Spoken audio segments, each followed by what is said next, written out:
a todos, todas las viceministras, directores de diferentes instituciones públicas, sociedad civil, alcaldía, mucha gente, muchos amigos, amigas aquí. Realmente estoy muy emocionado y que estamos en nuestra casa, la Universidad Autónoma de Santo Domingo.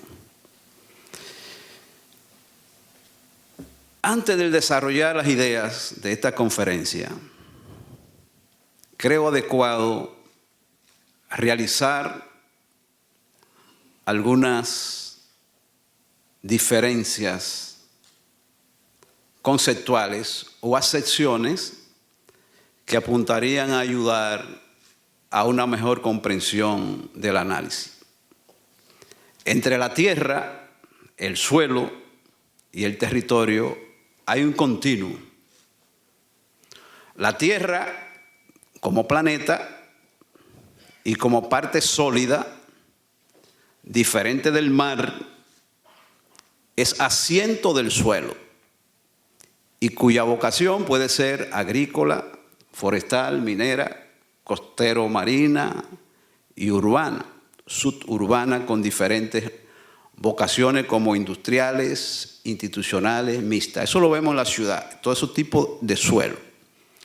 El suelo es un sustrato biofísico cuyo contenido político y social se lo da el territorio, que es el espacio de la dinámica económica, de la política, las costumbres, las identidades, es el espacio de la reproducción social y del desarrollo de la vida.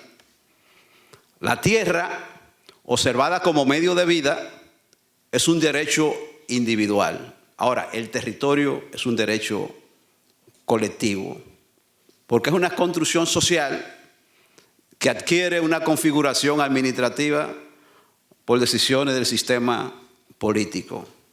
El territorio no es un espacio neutro o imparcial, ni política ni ideológicamente. Tampoco es un espacio sin pensamiento, sin opinión construida. Es una construcción social que se hace bajo enfoque de dominación o para la libertad colectiva y de acceso a bienestar de hombres y mujeres. En el mismo se esconden prácticas de exclusión o inclusión en los sistemas de salud, educación, vivienda, agua, movilidad urbana. Es un espacio político cuya institucionalidad funcional se decide desde el Estado. Se toman decisiones para la libertad, para la democracia, para el bienestar o para la dominación. En cada espacio del territorio hay intercambios. El territorio urbanizado, el periurbanizado, el que está alrededor del centro, y el predominantemente rural, asientan individuos, personas con derecho, costumbre, cultura, con modos y medios de vida diferenciados por la posición que se ocupe en la escala de estratificación social. En cada uno de estos tipos de territorio hay una arquitectura y geografía humana, que aquí está mi profesor, Bolívar Troncoso, en geografía humana, gran especialista de República Dominicana y es el director del Instituto Geográfico Nacional, y geografía humana que puede orientarse hacia la inclusión o exclusión según género. Ahora quisiera referirme un poco a lo que es la segregación social y residencial en el territorio.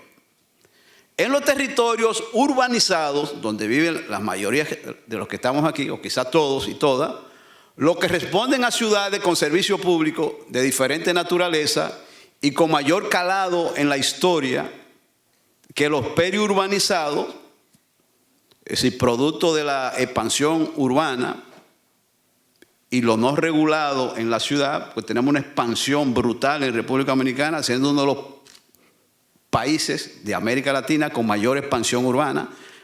Pasamos en la década de los 60 a un 30% de población urbana a 1920 a una población urbana de un 82%. Una expansión brutal y sin regulación, sin intervención de las políticas públicas alineadas con esa expansión.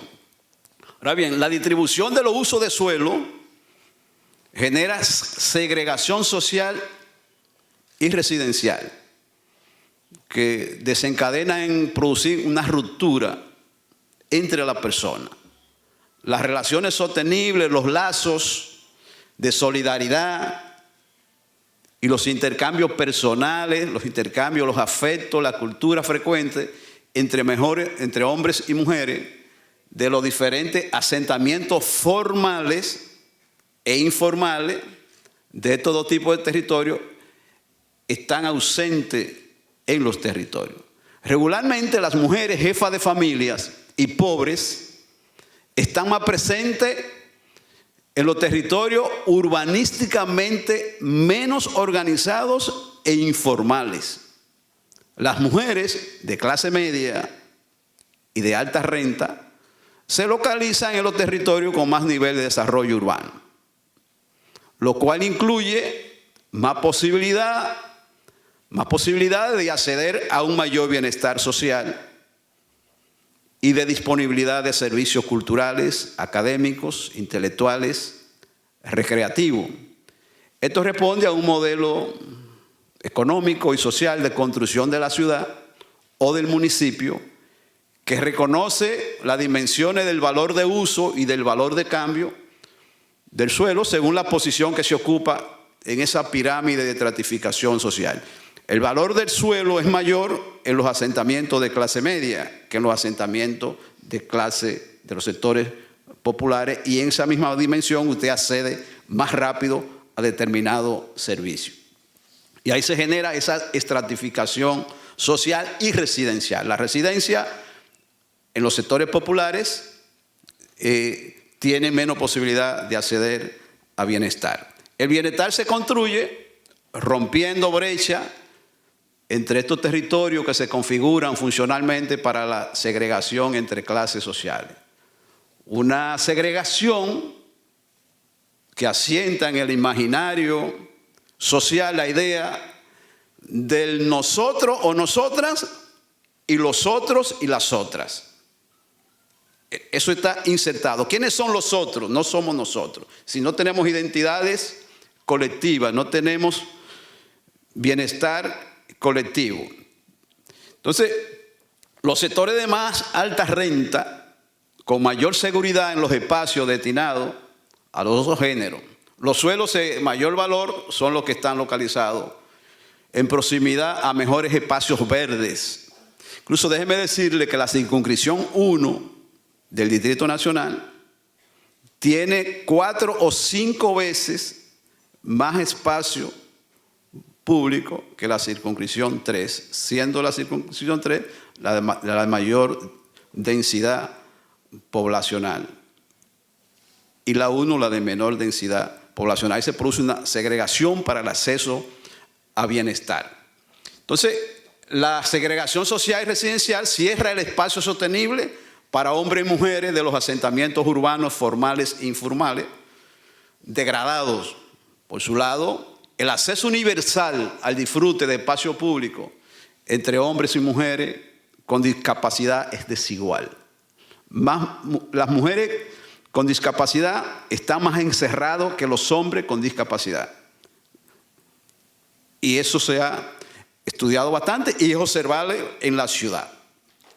La mujer con alguna discapacidad vive en condiciones de mayor encerramiento que los hombres en la vivienda. Regularmente, además de sus limitaciones físicas, hace labores domésticas. Y hombres y mujeres con alguna discapacidad social, pero económicamente con mejor posición, tienen menos obstáculos para acceder a espacios e infraestructura física. Las barreras arquitectónicas de la ciudad no son iguales para hombres y mujeres. Las edificaciones residenciales de clase media alta disponen de mejores equipamientos y tecnología, por ejemplo, ascensores que permiten desplazamiento y rampas que facilitan el acceso. También la mujer tiende a ser doblemente discriminada por salario y por ser discapacitada.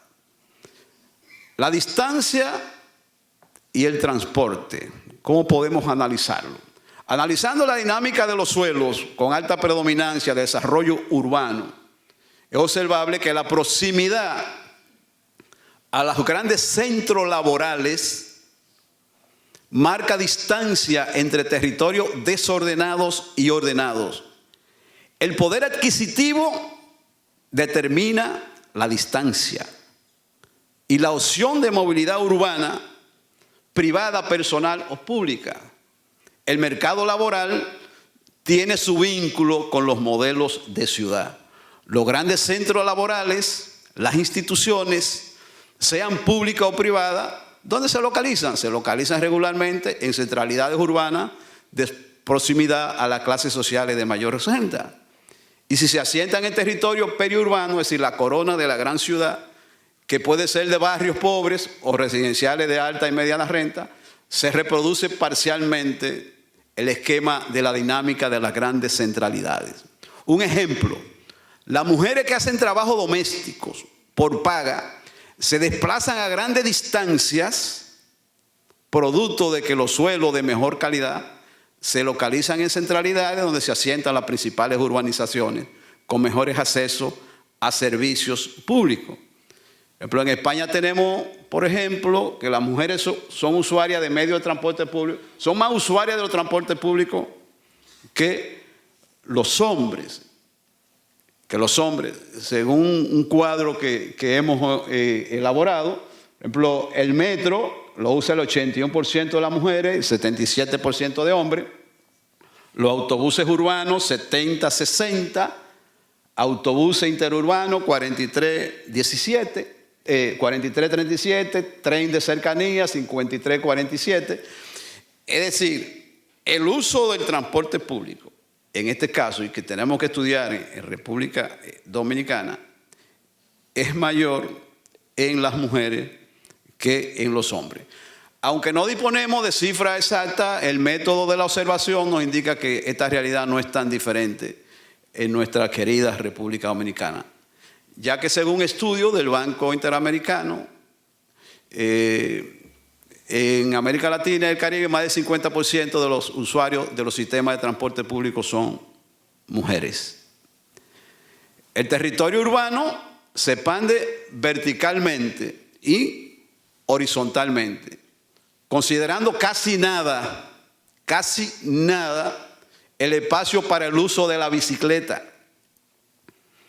Se planifica para el automóvil, menos para la movilidad sostenible y de las personas. Incluso hay individuos acá que plantean como que deberían seguir ampliando más las avenidas. Y seguir ampliando más las avenidas es ir quitándole más espacio a la gente. Y lo que hay es reformar integralmente el sistema de transporte, porque quizás el 80%, el 70%, no sé, de lo que estamos aquí venimos en un automóvil. Y no venimos en transporte colectivo. Si hubiera transporte colectivo, la movilidad urbana fluyera de modo más rápido. Entonces, el uso de la bicicleta en la ciudad es asunto más de hombres que de mujeres. No porque a las mujeres no les guste menos montar bicicleta. La agresión de conductores de automóviles es un factor que limita un mayor uso de bicicleta de hombres y mujeres. En las calles se reproducen los mismos patrones de inseguridad también. Señalización, iluminación, protección policial, que en las plazas, en los parques y otros espacios públicos. En este caso, las mujeres son más vulnerables que los hombres. Es el modelo de ciudad que se ha construido. También los diseños de bicicleta se convierten en factores que limitan la motivación para que más mujeres se animen a usar la bicicleta. Esto podría justificarse en parte, y esto hay que estudiarlo y podría rebatirse, porque la mayor dependencia de los niños y las niñas hacia la madre requiere de accesorios adicionales que incrementan los volúmenes de carga y pesos para echar a andar una bicicleta. Los estereotipos de género sobre los tipos de ropa, licra, para mujeres que han salido de la etapa juvenil puede ser un desencadenante que desmotive también. Y ahí viene el acoso en la calle hacia las mujeres. Ahora quisiera referirme a la dinámica laboral. En República Dominicana se habla mucho de la disparidad de los géneros y eso está bien. Pero desde el punto de vista del territorio, la dinámica laboral en la población ocupada en los territorios urbanos y periurbanos requiere la realización de más estudios. Sin embargo, la observación directa de su dinámica económica e institucionales puede registrar que en mayor medida las mujeres ocupan posiciones laborales en los sectores de educación, salud y asistencia social. No obstante, los trabajos que más mueven la dinámica económica de los territorios urbanos corresponden a transporte y comunicación, comercio, industria, construcción, electricidad y agua, seguridad ciudadana y defensa, y son ocupadas mayoritariamente por hombres. Los territorios rurales, en muchos casos, no escapan a esta fotografía, porque es una realidad que se conecta con la cultura histórica de trabajo y divisiones patriarcales. La brecha salarial y la tasa de empleo entre hombres y mujeres tiende a ser muy mayores en los territorios rurales que en los territorios urbanos y periurbanos. En la escala rural hay una alta predominancia de una dinámica económica que prioriza la agricultura como medio de vida. En estudios sobre la evolución de la brecha laboral de género en República Dominicana de 2014-2020 que hizo la ONE, quedó revelado que las mujeres ganaron una tercera parte menos que los hombres, mientras que en los territorios urbanos se cuantificó una cuarta parte. A esta cifra no escapa el acceso al empleo.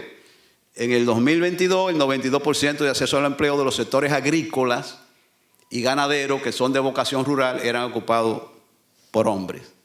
Es una realidad que está insertada en aquellos territorios predominantemente rural, con calles polvorientas, con parte de su vivienda construida con materiales desechables, sin servicios sanitarios, con poco o ningún desarrollo tecnológico, parque automotriz obsoleto, con tendido eléctrico que atraviesa su calle principal y a veces pueblos perdidos entre autopistas que atraviesan su corazón y circunvalaciones que les restriegan el desarrollo de la interconexión terrestre a la gente.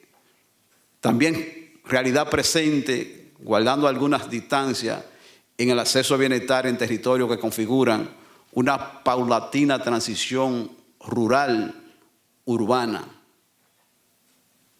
Quisiera referirme al espacio invisible, como los que no se ve. El espacio invisible es el de la dominación ideológica, que está ahí en el territorio. El espacio donde se asientan creencias, costumbres y concepciones de supremacía de hombre sobre la mujer, insertado en el territorio, provocando daños letales a la convivencia familiar y social. El machismo, el lenguaje sexista, la violencia y la visión supremacista de género, la negación de derechos y de oportunidades se construyen y desconstruyen en los territorios. En el siglo XXI deben darse condiciones para que la calidad de las relaciones sociales entre el espacio vivido y el invisibilizado, pero este último con triste resultado, sean de felicidad, bienestar, democracia y armonía. Las creencias y el sistema de dominación circulan en barrios, en ensanches residenciales, en cuadras históricas, con poca movilidad o mudanza de personas. Circulan en los municipios y ciudades, en metrópolis con identidades culturales cruzadas, desconectadas, interconectadas, donde las subjetividades de los individuos se sobrepone al interés colectivo y la solidaridad. El individuo tiende a comportarse en solitario, desconoce la historia de su vecino, incluso sus nombres. Hombres y mujeres circulan en ese circuito de metamorfosis urbana y de cambio y comportamiento acelerado. No nos sabemos ni los nombres del vecino que vive en nuestro edificio. Y la libertad de actuación para romper la ideología de dominación y no esa mentira que se han inventado de ideología de género. Si la ideología de género es igualdad de oportunidades, viva la ideología de género. Viva la ideología de género si es igualdad de oportunidades.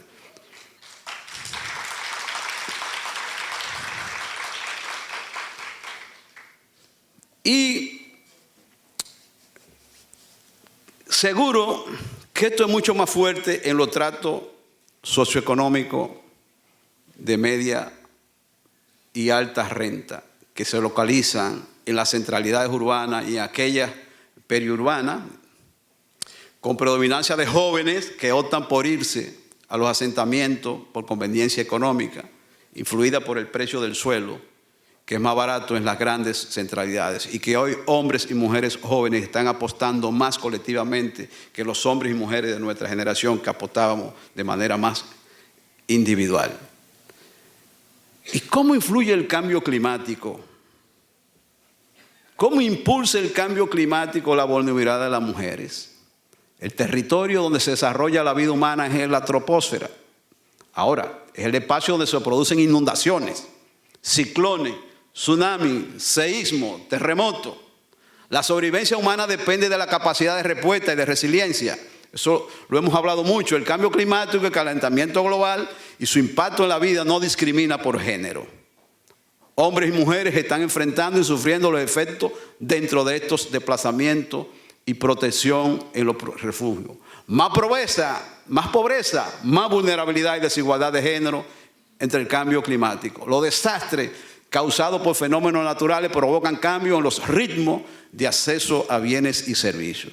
El refugio deriva en una extensión de los roles tradicionales de las mujeres en la sociedad y el hogar. Un porcentaje alto de mujeres cuidan sus hijos, hijas, esposos enfermos, a los abuelos, las abuelas, los hermanos, los vecinos, los refugios donde prestan asistencia.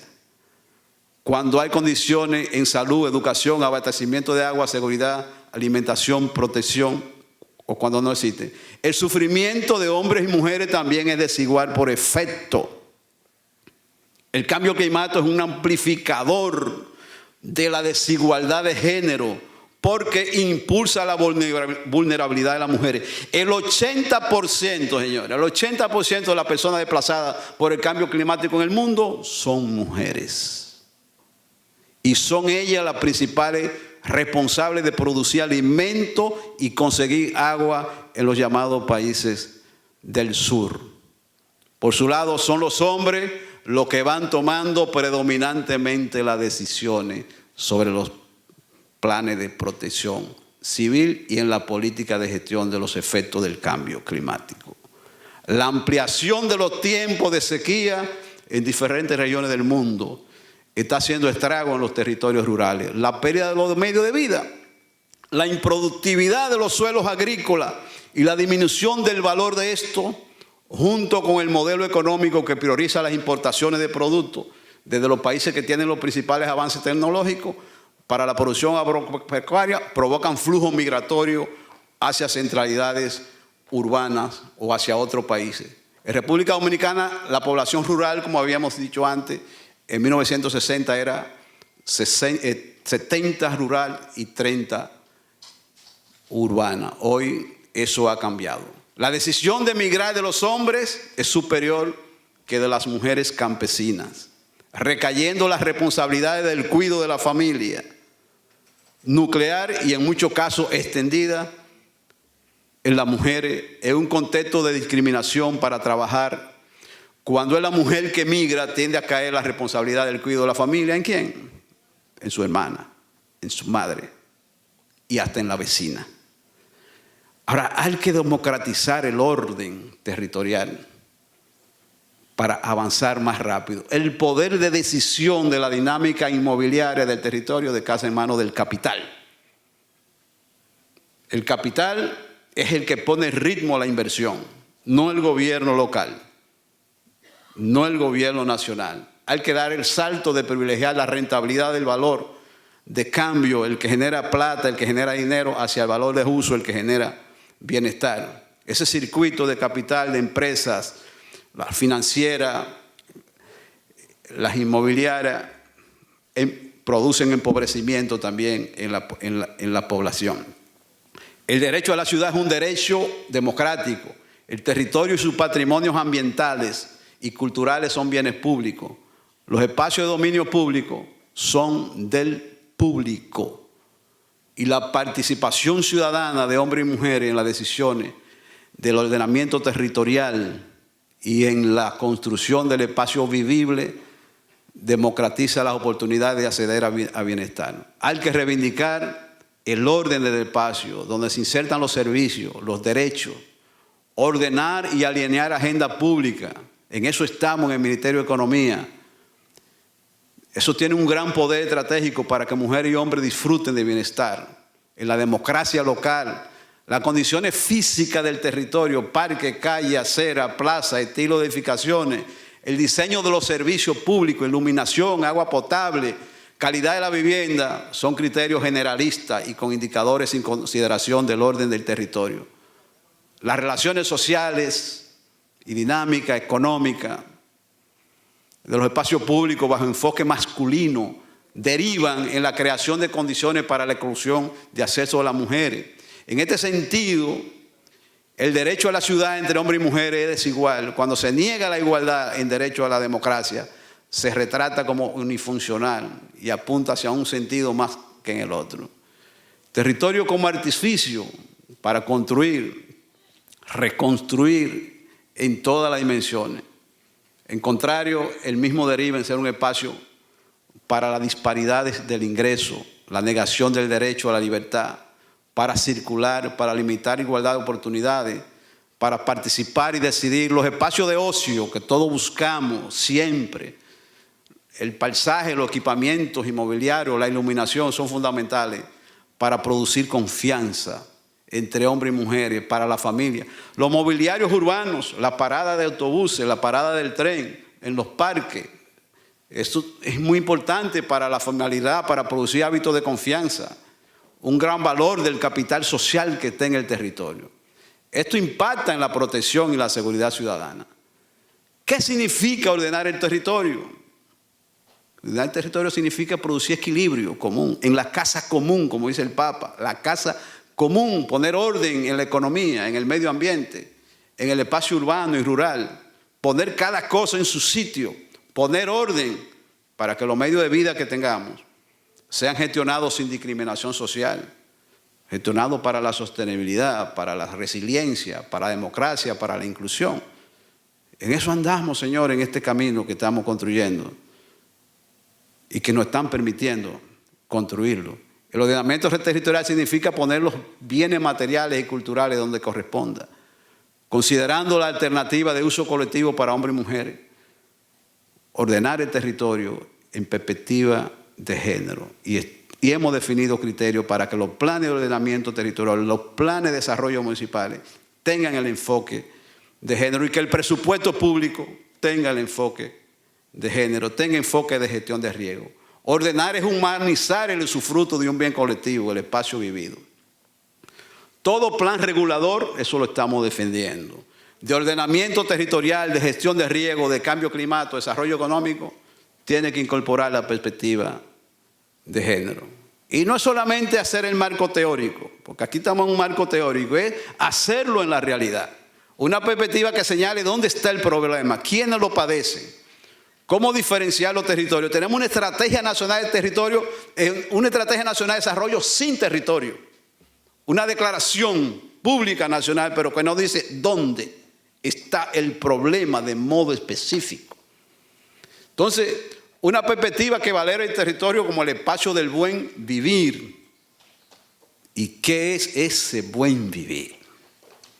Es el espacio que diseña, que construye y aporta que la movilidad urbana y rural considera que los desplazamientos de las mujeres en la lógica de una dinámica que envuelve cuidado sin recompensa económica pública de línea recta, descendiente, ascendiente, lo cual requiere más salida del hogar y se requiere diseñar de modo que se acorten la distancia y se amplíen las ofertas de transporte público y que tome en cuenta la demanda de condiciones y entorno amigable para personas con alguna discapacidad. El espacio del buen vivir requiere políticas de diseño arquitectónico de vivienda con distribución de espacios que estructuran para que las mujeres se conecten con la cocina bajo un enfoque de encerramiento. Ese es el esquema arquitectónico.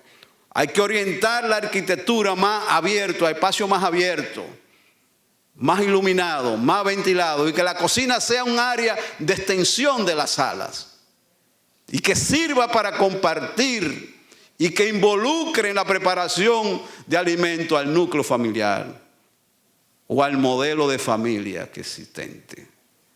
El espacio del buen vivir se construye con mobiliarios urbanos y bienes públicos que son una extensión de la vivienda. En esta visión se incorporan las plazas, los parques, las áreas verdes, infraestructura deportiva, los servicios de guarderías o aldeas para la infancia, como usted se sienta más cómodo denominándolo, la parada de buses y estación del metro, la oferta pública de atención primaria en salud. La articulación de estos servicios fortalece y consolida la confianza ciudadana entre hombres y mujeres. Con esta visión de hacer del espacio vivido del territorio se coloca la dimensión pública por delante de la oferta privada. Significa una amplitud del ahorro de las comunidades del buen vivir. El espacio del buen vivir es promotor de la igualdad de oportunidades para hombres y mujeres. Es el que dispone de una fuerte identidad cultural. Es el espacio cuyos tomadores de decisiones tienen conciencia sobre los derechos compartidos entre hombres y mujeres y por lo tanto dispone de política de visibilización del quehacer femenino, sus luchas, sus aportes, llenar las plazas, la publicidad en la ciudad de los aportes de las mujeres que están invisibilizados y existe el interés de invisibilizarlo en los territorios. El espacio de bien vivir es el espacio de compromiso del gobierno. El Ministerio de Economía lo estamos haciendo. Tenemos la decisión de insertar 7 políticas transversales, a saber, género, territorio, participación, sostenibilidad, rendición de cuentas, grupos vulnerables e innovación. Ejes que siempre permitirán desarrollar los territorios y sus transformaciones políticas, sociales y culturales. El espacio del buen vivir es el espacio de lo tangible y lo intangible. El patrimonio cultural e histórico, patrimonio colectivo de hombres y mujeres. El territorio es el espacio de la reproducción social permanente de la economía y la cultura. Es una red continua de tejido de poder para la dominación o para la libertad. Muchísimas gracias.